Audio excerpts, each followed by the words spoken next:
శ్రీనివాస్ ఇప్పుడే మళ్ళీ ఆ సంచలన వ్యాఖ్యలు రఘునందన్ రావు చేసిన వ్యాఖ్యల్ని మనం చూడడం జరిగింది. In front there is a crocodile festival అంటున్నారు.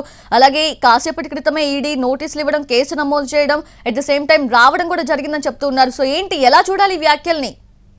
అంటే రఘునందన్ రావుతో మనం మాట్లాడినప్పుడు కూడా తను ఒకటే చెప్పడం జరిగింది. అవును, ఆల్రెడీ కేసు మాజీ సీఎం కేసీఆర్ మీద కేసు రిజిస్టర్ అయిందని చెప్పడం జరిగింది. గొర్రెల స్కామ్ కు సంబంధించినటువంటి స్కామ్ ఏదైతే ఉందో ఆ స్కామ్ లో ఈడీ అధికారులు కేసీఆర్ మీద కేసు నమోదు చేయాలని ఆశించడం చెప్పడం జరిగింది. అదేవిధంగా మెదక్ ఎంపీ అభ్యర్థిగా బీఆర్ఎస్ పార్టీ నుంచి పోటీ చేసినటువంటి వెంకట్రామరెడ్డి 1000 కోట్లు ఖర్చు పెట్టారు.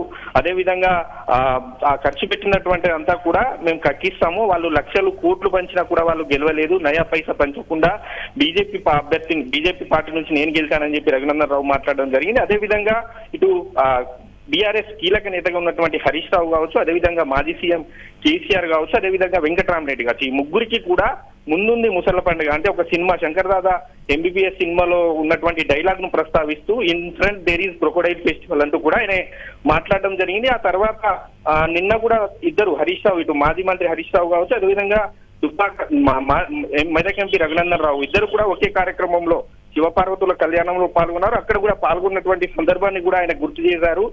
తనని దుబ్బాక ఎమ్మెల్యేగా హరీష్ రావు ఓడించవచ్చు కానీ తిరిగి నేను ఎంపీగా వస్తానని చెప్పి ఇటు హరీష్ రావు కూడా కలలో కూడా అనుకోలేదని చెప్పి కూడా రఘునందన్ రావు కామెంట్ చేయడం జరిగింది. మొత్తానికి మాత్రం ఈ రఘునందన్ రావు చేసినటువంటి మెదక్ ఎంపీ రఘునందన్ రావు చేసినటువంటి వ్యాఖ్యలు మాత్రం ఇప్పుడు సంచలనంగా మారాయి. కేసీఆర్ మీద ఈడీ అధికారులు కేసును నమోదు చేశారని చెప్పినటువంటి కామెంట్స్ మాత్రం ఇప్పుడైతే సంచలనంగా మారాయి. సౌజన్య, అంటే ఇవి అధికారికంగా ఏమైనా అనౌన్స్ అయ్యే అవకాశం ఉందా? ఆయన త్రూ వచ్చిన వ్యాఖ్యలు కాబట్టి, సో అంటే కేసీఆర్ కి సంబంధించి వాళ్ళ సైడ్ నుంచి ఏమన్నా ఈ కామెంట్స్ మీద ఏమైనా స్పందన వచ్చే అవకాశం ఉందా? ఒక ఎంపీ స్థాయిలో ఉన్నటువంటి వ్యక్తి అయితే పక్కా సమాచారం ఉంటేనే మాట్లాడే అవకాశం ఉంటుంది. మనం కూడా మాట్లాడడం కాబట్టి అధికారికంగా ఏమన్నా కాసేపట్లో ఏమన్నా ప్రకటన వెలువడే అవకాశం ఏమైనా ఉండొచ్చు. కానీ రఘునందన్ రావు మాత్రం ఖచ్చితంగా గొర్రెల స్కామ్ కి సంబంధించినటువంటి కేసే ఈడీ అధికారులు ఇటు కేసీఆర్ మీద నమోదు చేశారని మాత్రం ఆయనే కుండబద్దలు కొట్టి కట్టినట్టుగా మాత్రం చెప్తున్నారు.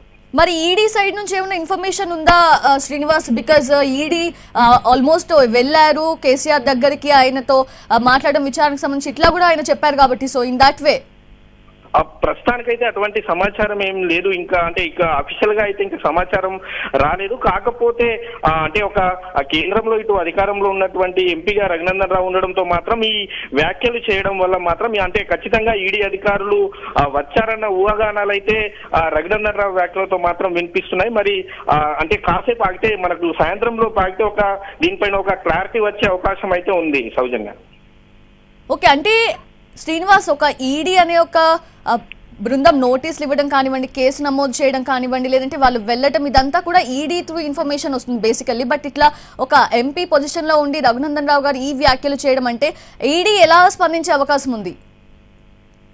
అంటే దీనిపైన ఇటు ఈడీ కూడా ఇంకా అధికారికంగా అంటే ఎటువంటి ఇటు ఈ స్కామ్ కి సంబంధించినటువంటి కావచ్చు, అదేవిధంగా మాజీ సీఎం కేసీఆర్ కి నోటీసుల పైన కావచ్చు, ఇప్పటి వరకు కూడా ఈడీ నుంచి ఎటువంటి ప్రకటన రాలేదు. అదేవిధంగా ఎటువంటి ఏమి రానటువంటి పరిస్థితి. కానీ రఘునందన్ రావు చేసినటువంటి వ్యాఖ్యలతో ఒక్కసారిగా కూడా ఈడీ మరోసారి తెర మీదకి వచ్చింది.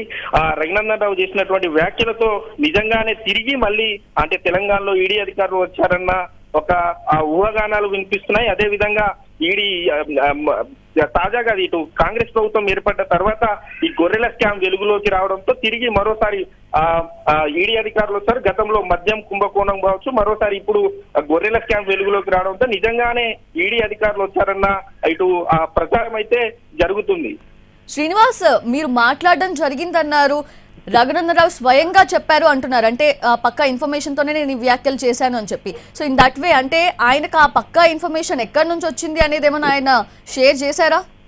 లేదు, ప్రస్తుతానికైతే అటువంటి మనం తను ఎంపీ రఘునందన్ రావుతో మాట్లాడడం జరిగింది. మాట్లాడినప్పుడు తనకున్న సమాచారం ప్రకారం గొర్రెల స్కామ్ కి సంబంధించినటువంటి కేసులోనే కేసీఆర్ కి ఈడీ నోటీసులు ఇస్తుందని చెప్పారు తప్ప అంటే తనకున్న సమాచారం ప్రకారం చెప్పడం జరిగింది. అంటే పక్క సమాచారం ఏంటిదనేది మనకు క్లారిటీ రావాల్సి ఉంది. కానీ రఘునందన్ రావు చేసినటువంటి వ్యాఖ్యలు ఏవైతే ఉన్నాయో దానికి బట్టి చూస్తే మాత్రం ఖచ్చితంగా ఆ ఈడీ నోటీసులు ఇచ్చే అవకాశం ఉన్నట్టుగానే ప్రచారం అయితే జరుగుతుంది.